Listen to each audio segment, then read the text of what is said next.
Hi guys, welcome to Faces of Semmelweis. Today we have a special episode where we're going to be talking about the application process to the Semmelweis University through the Stipendium Hungaricum scholarship.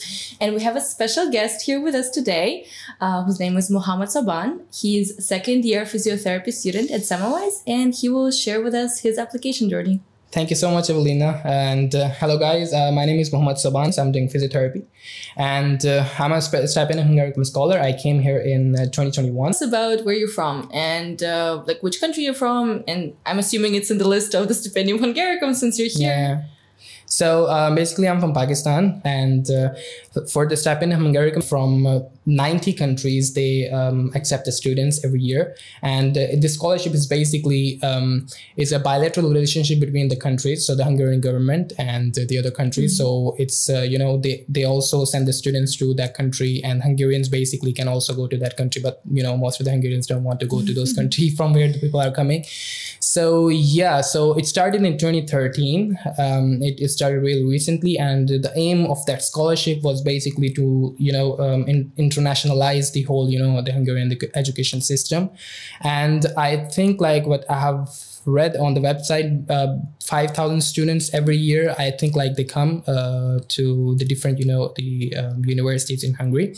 And yeah, this is basically the the introduction about the scholarship. And the scholarship basically covers, all of your, the tuition fee and all of your, the accommodation. You can basically go to the dormitories of the university and the universities. And if you don't want to go there, they will actually give you about like 130 euros for the accommodation. And with that, they also give you like a same amount, like 130 euros every month for your stipend. So you can actually spend on yourself. So yeah, this is everything that, the scholarship covers.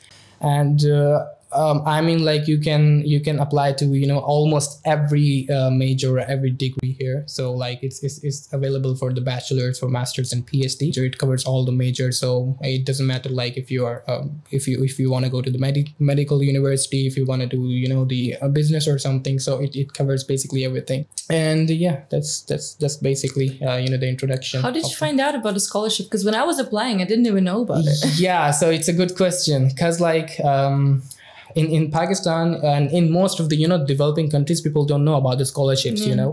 So I was a kind of lucky, I would say, because like I was also in high school I was doing pre-medical. So it's basically a prerequisite for going into the medical universities in your country. So you actually have an entrance exam for the universities, and I did that exam, but I was not able to secure the aggregate for that medical university. I made up that mind at that time when I got rejected that I don't want to study in my country. I will go to another countries basically. So I started researching about it. I went to straight away Google. I didn't go to any consultant or something, or I didn't ask because like nobody knows something about it. So I just went to the Google. Google is well my teacher and the consultant as well. So yeah, so I started searching on the Google about the the universities, what's the application procedure. I started watching the YouTube videos and everything, and there are like many information that you can get from just Google. So I actually made a list of the universities. First, I wanted to go to Canada. So I made the list of that, and I made the tuition fee and everything, and all of the details. And then I changed my mind because like in Canada I didn't like the weather, and I have read about it. Like the weather is so cold and it's like so dark, and for me it doesn't work because it will not work because like I actually love the going outdoors. I actually play cricket, so you cannot play cricket in the cold weather in the snow. So I changed my mind from Canada to I started to look for the other countries basically. So I ended up in like I was searching on the internet, and first I wanted to go to Italy. So I was also accepted in like 4 of the universities in Italy. I did all the procedure as a self-paying student, as a fee-paying student basically. So I did all the procedure, I did all the interviews and everything. And in between them, like I just on YouTube, I was searching about, these kind of, scholarships or something. And I just saw a video of the Stipendium Hungaricum scholarship, in which like a scholar basically who was here, who was from my country, he was, talking about it. And I just, applied for that for like, okay, it's the second option and I will see. So, yeah, I was actually preparing everything for the Italy. And I was also doing the procedure for the scholarship as a second option. Yeah, so that's how I basically get the idea of the scholarship, and I found this scholarship basically. So at the end, when I did all the procedure, I got the acceptance letter from the Semmelweis University, and I also got the acceptance from there. So there were like two options for me. Where should I go? Because like in Italy, it was the degree about the global governance basically. So it's basically related to international relations. Oh, so it was completely different major. It was completely different because like what basically happened when I was applying here. The application basically for the Stipendium Hungaricum, it starts in December or November. Yeah, November. So it was that was the time when I completed the those entrance examinations and like my high school, and I was basically studying the pre-medical. So when I was applying, I actually applied for the relevant degrees, the medical degrees, nutrition and the physiotherapy. But when during my gap year, I found out like my interest is not in the medical field. My interest is in there. So that's why like I started, applying to, degrees related to international relations and global governance. And yeah, that's why like I applied in Italy for these degrees. So at the end, like when I had two options, so I first went for the Italy for the global governance degree, because like my interest is still there. Of course. So but at that time, a strange thing happened, a weird thing. The Italian embassy in Pakistan, someone actually stole the sticker, the visa sticker from the embassy. Oh my God. And they stopped giving the visa to the students. So that was the period where I was applying. And, at that 2 month, I got so depressed because like I was not actually, Italian embassy was not giving me the visa, and I didn't have the last nomination, decision from the Stipendium Hungaricum. Yeah. As when I was not in the first list, I was in the second list for the Stipendium Hungaricum. So the 2 months were the hardest, I would say. And then at the end, like somehow, like I got the nomination email from the from my the Stipendium Hungaricum Tempus Public Foundation, and and now I'm here. So I got that chance, and the things really how could I say, like your fate is written. So everything happened according to, the script, basically. The script, so yeah, I feel myself so lucky about it. Yeah. That sounds great. Although so interesting that you had a completely different major and then you went into physiotherapy still, although having a pre-med education as well. Yeah. I mean, like, it's so strange for me because like even now, even I'm doing physiotherapy, to be honest, but I don't see myself as a physiotherapist in the future. So I rather would do something else with it. So maybe I would do something else for the masters or something. I would see, like it depends. Like it depends. I'm also playing professional cricket, so maybe I would develop so much interest in it at the end. So right now I don't know. Who knows? That's true. I mean, life is worth living when you get to experience different aspects. It's all about experience, to be honest. Sure. Yeah. How about your test? Like, did you have to prepare for the test? Yeah, How was it altogether? Let's talk about all the procedure basically. So basically, there are like two how could I say, like the institutions. So one is basically the Hungarian one, which is called Tempus Public Foundation, which deals with the scholarship. So we call it TPF. And the second one would be in your country. So there is a sending partner in your country, and there is a Tempus Public Foundation in Hungary. So you basically have to apply to both of the websites. They are the separate websites. So you have to do all the application procedures on these two websites.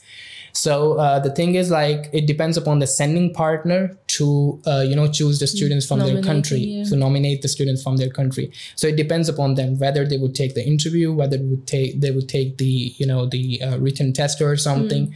So it's different for every country. For my country, they actually had so much like long procedure. So the thing is like first they take your test, which is called the HAT test. This is the amplitude test they take at first.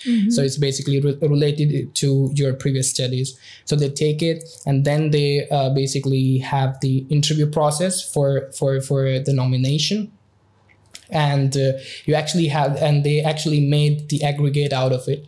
So basically they count your previous studies marks and the test marks and the interview, skill wise and everything. They check your skills and motivation, and then they nominate you. So once the sending partner in your country nominates the students, they send the list to TPF. The TPF is basically in contact with the universities here. So once the TPF get the nomination, so they actually send those applications to the universities that the student apply to. So for me, for example, I applied to Semmelweis University on the website. The TPF sent all of my profile to the Semmelweis University. And then from here, the university takes over. So basically they do your interview or do your, entrance test or something. So for me, they actually took the test. So basically they send you the test on your email, and you have to do the test, and there is a specific time. So for me, I think like they gave me 2 hours for it was, I think, the same, like 20 English. It was online, right? Yeah, it was online, but like it was not it was not online. It was basically offline. So they send you the paper and you have to just fill it. That's it. Oh, so it was like they send you a PDF of the test? Yeah.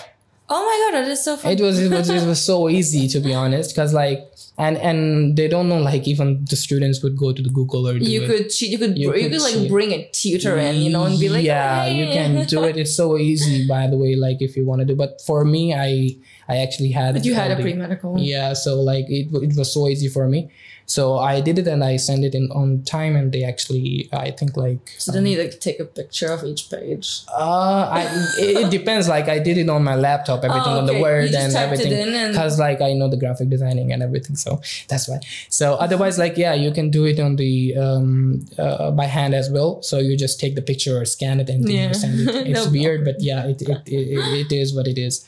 So yeah, that was the test, and then basically the after whole procedure is done, the TPF send you the email that you are nominated or you are rejected by the university, and yeah, that's the whole process. And then you actually, once you got the acceptance letter and the award letter from the TPF, award letter is like they have, like you do the agreement with them and they send you.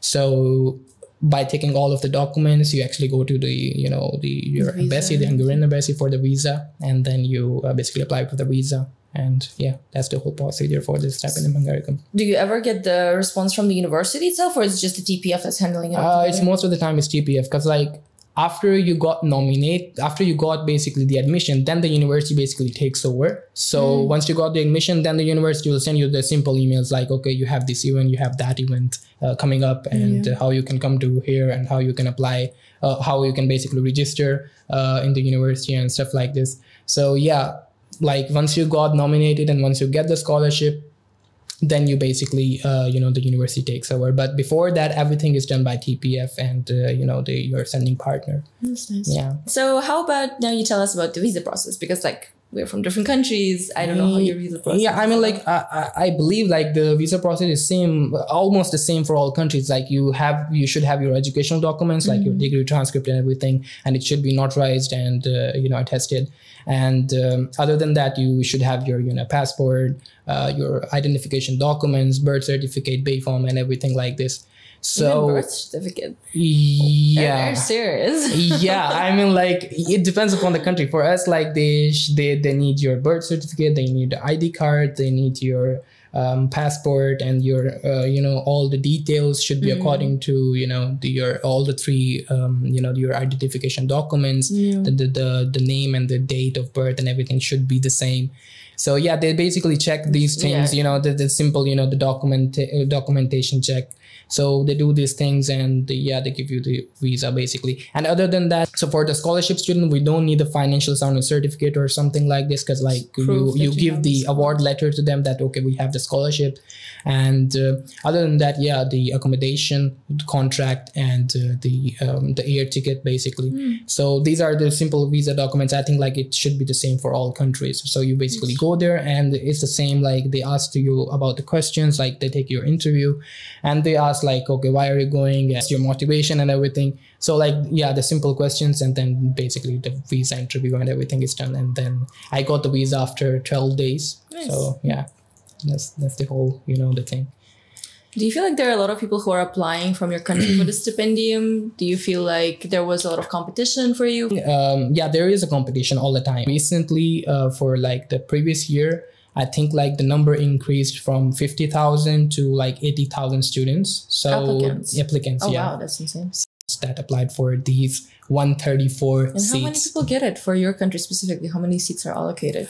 So like it depends upon our provinces. So the whole for the whole country, I think like it's 134, and this year they increased it to 400.